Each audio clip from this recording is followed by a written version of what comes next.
जंग में रूस ने अब तक ऐसा घातक हथियार उतार दिया जो पिछले कई दिनों से यूक्रेन के अलग अलग इलाकों में कहर ढा रहा है। रूस ने अपने खतरनाक हथियार UR-77 मेचारीत से मारियोपोल के अज़ोवस्टल स्टील प्लांट पर फिर हमला किया और अब तक यूक्रेन ही रूस के इस बेहद मारक हथियार का इस्तेमाल अपने रिहायशी इलाकों पर करने का आरोप लगाता रहा। लेकिन अब तो खुद रूस की मीडिया ने उसके हमले का एक वीडियो जारी किया है।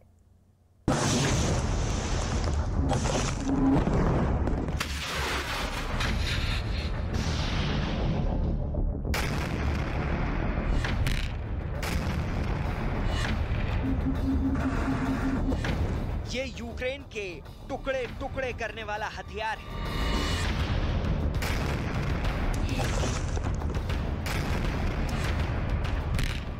ये यूक्रेन को अंदर तक पूरी तरह तोड़ देने वाला हथियार है।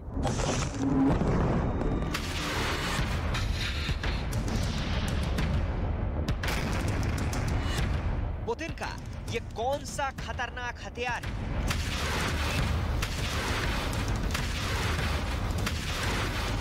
ये धमाका कैसे करता है?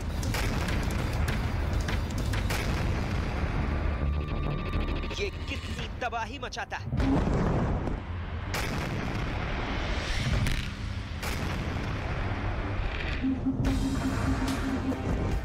न दीवारें बचती, न उनको सहारा देने वाले खंभे और न ही छत। ये कंक्रीट को भी धूल में तब्दील कर देता है। इन तस्वीरों को देखेंगे तो पता चलेगा कि पुतिन का यह हथियार कितना बड़ा विनाशक है। इसके शोलों में सब कुछ पिघल जाता है। पुतिन के इस वेपन सिस्टम को देखकर ज़ेलेंस्की को सीरिया वाले बुरे सपने आने लगे। क्या यूक्रेन के शहर भी अब सीरिया की तरह बर्बाद होने जा रहे हैं? पुतिन ने हथियार मारियोपोल में इस्तेमाल किया और इसने वहां ऐसी तबाही मचाई कि यूक्रेन का एक बहुत खूबसूरत शहर पहले ही जर्रे जर्रे में तब्दील हो चुका है। ये तबाही मचाने वाली मशीन है UR-77। इसे मिकलिक यानी माइन क्लियरिंग लाइन चार्ज कहते हैं। यानी ये बारूदी सुरंग साफ करने वाला एक हथियार है जिसे मेटेराइट भी कहते हैं, यानी उल्का पिंड।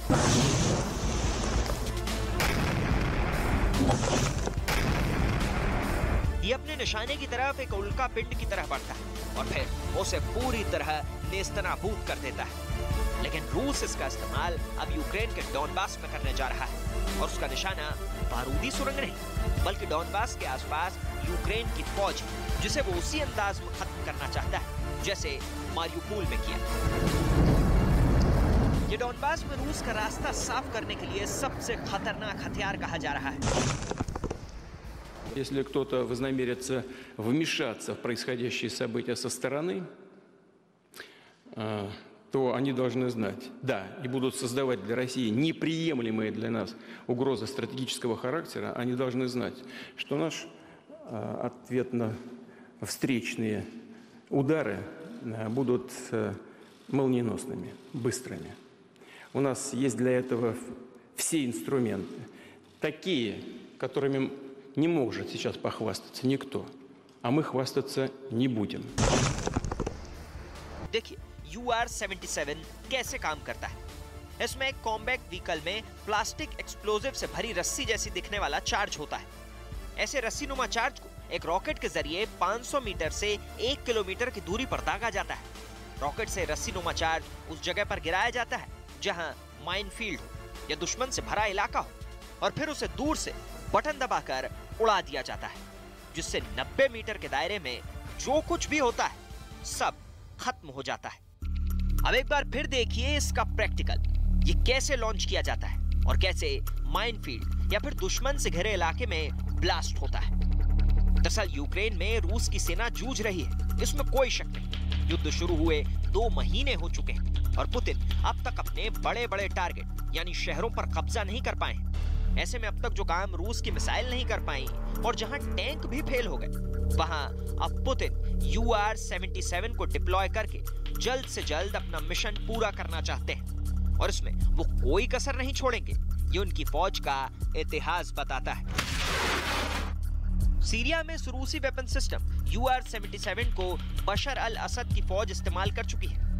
देखिए अलेप्पो, हमा और पालमायरा जैसे शहरों का UR-77 ने क्या हश्र किया है। 8 साल से ज्यादा चले गृह युद्ध, जिसमें बशर अल असद की सीरियाई सेना का मुकाबला अपने ही बागी धड़े से था, साथ में अलकायदा से जुड़े वो ग्रुप जिन्हें पश्चिमी देशों से मदद मिल रही थी, और साथ में ISIS जैसे खतरनाक आतंकी संगठन, ये सभी इन शहरों पर कब्जा किए हुए थे। लेकिन जब बशर अल असद की फौज ने इस रूसी सिस्टम को इस्तेमाल करना शुरू किया तो गलियों और मोहल्लों में छुपे विरोधियों और आतंकवादियों की चूलें हिल गई। देखिए कैसे छुपे हुए आतंकवादी निकल कर भागने लगे, जैसे चूहे किसी बिल से निकल कर भागते हैं। और फिर देखिए कैसा ब्लास्ट हुआ। सीरिया में सिस्टम को बहुत ही तालमेल के साथ इस्तेमाल किया गया। बाकायदा ड्रोन के जरिए टारगेट तय हुए और फिर UR-77 ने अपनी बारूदी ताकत से शहर के एक एक कोने को ऐसा उड़ाया कि सब कुछ मिट्टी में तब्दील हो गया। सीरिया के खंडहर देखिए, पूरी तरह बर्बाद हो चुकी इमारतें आज भी डराती हैं। मारियुपोल में भी अज़ोव मिलिशिया को खत्म करने के लिए ऐसा ही तरीका अपनाया गया है। मारियुपोल की 90% इमारतें ऐसे ही हथियारों की वजह से रहने लायक नहीं बची हैं। देखिए मारियुपोल में UR-77 को कैसे इस्तेमाल किया गया। यहाँ के वो इलाके जिस पर यूक्रेन की फौज का कब्जा था, उन्हें चाहकर भी रूसी सेना कंट्रोल नहीं कर पा रही थी। रूस के कई फौजी मारियुपोल के ऑपरेशन में मारे गए हैं।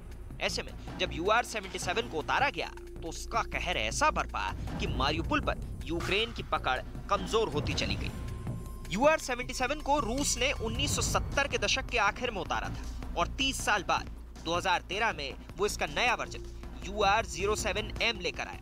इसमें BMP-3 वाली बख्तरबंद गाड़ी का इस्तेमाल किया गया। अब इसकी फायरिंग रेंज 1 किलोमीटर कर दी गई, जो पहले 500 मीटर तक ही थी। यानी अब UR-77 और ज्यादा बड़े दायरे में दुश्मन को पिघलाने वाली मौत दे सकता है। नए वर्जन में इसको ऑपरेट करने वाले सैनिकों को ज्यादा सुरक्षा दी गई है। इसका एक ट्रक वाला वर्जन भी है, जिसे UR-83P कहा जाता है।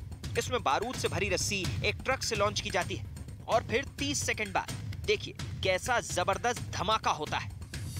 ये धमाका भी सीरिया का है, जब यारमुक शहर में आतंकवादियों के खिलाफ आखिरी दौर का ऑपरेशन चल रहा था। लेकिन हैरान करने वाली बात यह भी है कि यूक्रेन के पास भी UR-77 रहा है और उसने डॉनबास में 2014 को रूस समर्थित विद्रोहियों के खिलाफ इसका इस्तेमाल भी किया था। डॉनबास में हुए युद्ध में हथियार दोनों तरफ से दागा जा रहा था।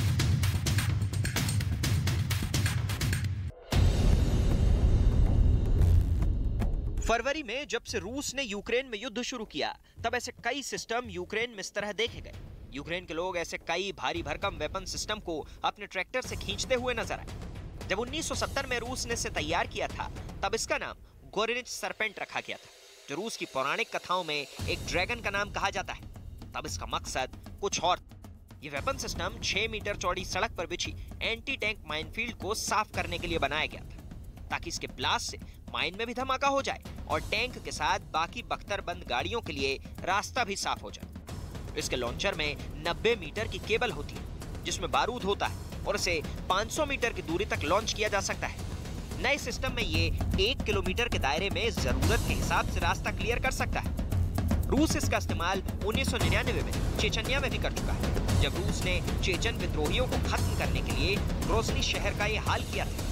तब रूस की ऐसी कार्रवाई की बहुत आलोचना हुई थी।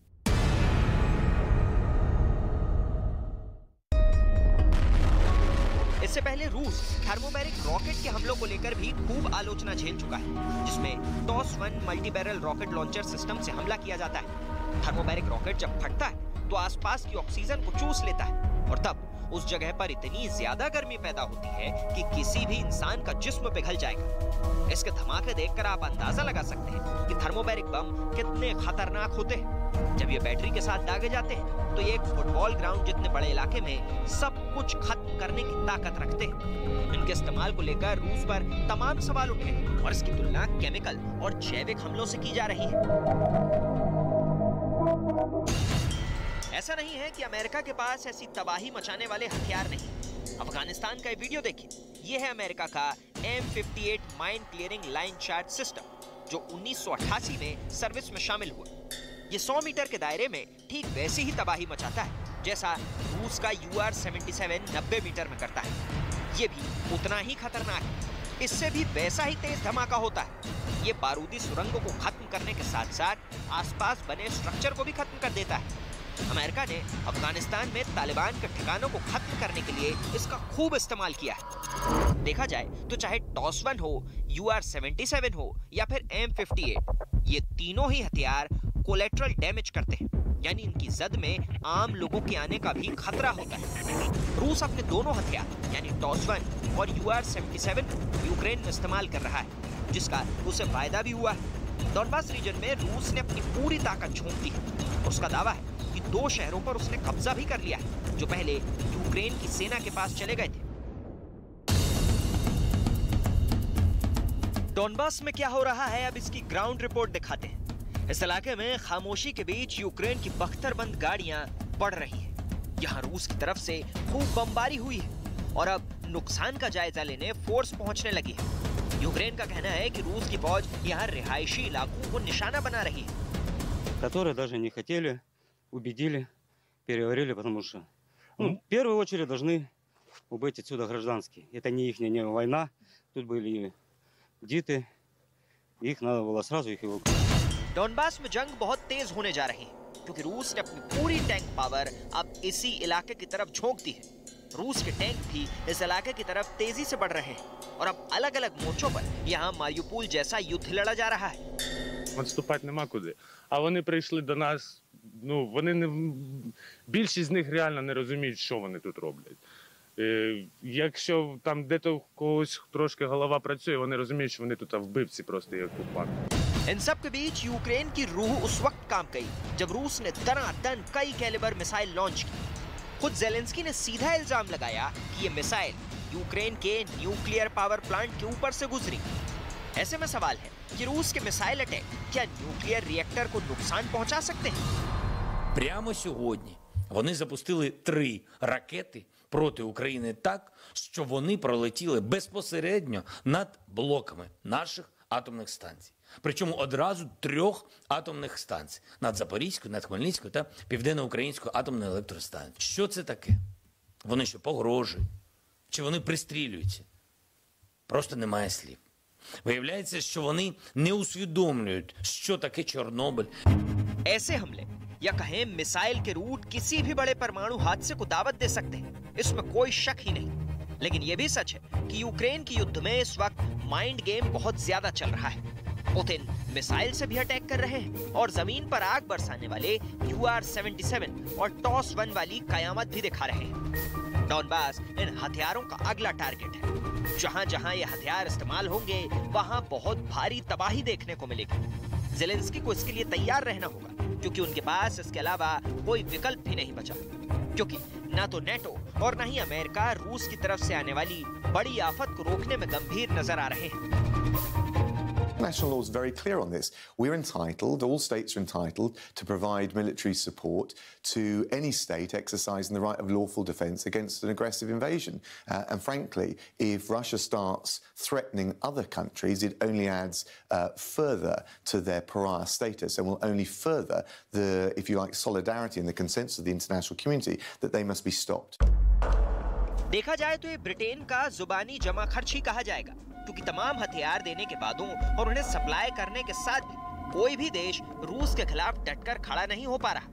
और इसी में व्लादिमीर पुतिन की जीत है। उनकी फौज भले ही यूक्रेन में बड़ा नुकसान उठा चुकी है, लेकिन पुतिन के हथियारों को देखकर लगता है कि अभी रूस में बहुत दम बाकी है और यूक्रेन में अब मारियुपोल से भी बड़े स्तर की तबाही होने जा रही है।